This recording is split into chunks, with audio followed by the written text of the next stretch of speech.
রাজধানীর কারওয়ান বাজার থেকে সহকর্মী সিরাত আল মুস্তাকিমের কাছ থেকে জেনে নেওয়া যাক আজকের বিভিন্ন পণ্যের বাজার দর। চলতি অর্থ বছরের বাজেট ঘোষণা হয়েছে গতকাল।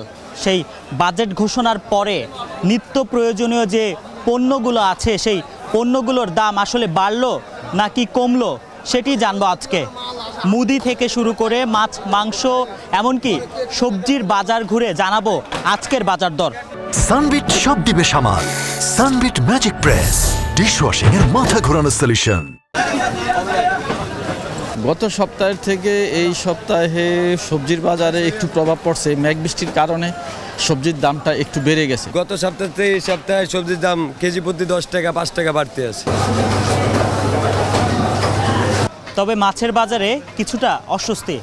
বিভিন্ন মাছ কেজিতে বেড়েছে 50 থেকে 60 টাকা। মাছ কিনছি রুই মাছ, তেলাপিয়া মাছ কেজিতে 60-70 টাকা বাড়তি। কেজিতে 50 টাকা 30-40 টাকা আপনার কাছে আছে। মাছের আমদানি একটু কম, তার জন্য আপনার মাছের দাম একটু বাড়তি আছে।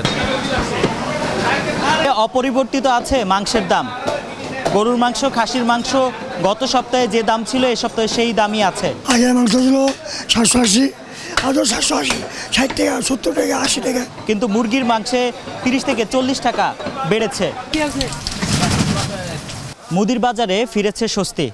অনেক পণ্যের দাম কমেছে, বাড়েনি খুব একটা। দাম বাড়ে নাই, আগে যে রেট ছিল মোটামুটি ওই রেটেই আছে। ডাল, চালের দামটা কিছুটা কমছে আগের পরিমাণে। আমরা মাংসের বাজার, মাছের বাজার, সবজি এবং মুদির বাজার ঘুরে যতটুকু দেখলাম, সবজি এবং মাছ ছাড়া অন্যান্য যে পণ্যগুলো আছে বা অন্যান্য যে নিত্য প্রয়োজনীয় দ্রব্যগুলো আছে সেগুলোর দাম কিন্তু খুব একটা বাড়েনি। শুধু সবজির দাম প্রতি সবজিতে 10 থেকে 20 টাকা বেড়েছে এবং মাছের দামও কিন্তু 50 থেকে 60 টাকা বেড়েছে। এই ছিল আজকের বাজার দর।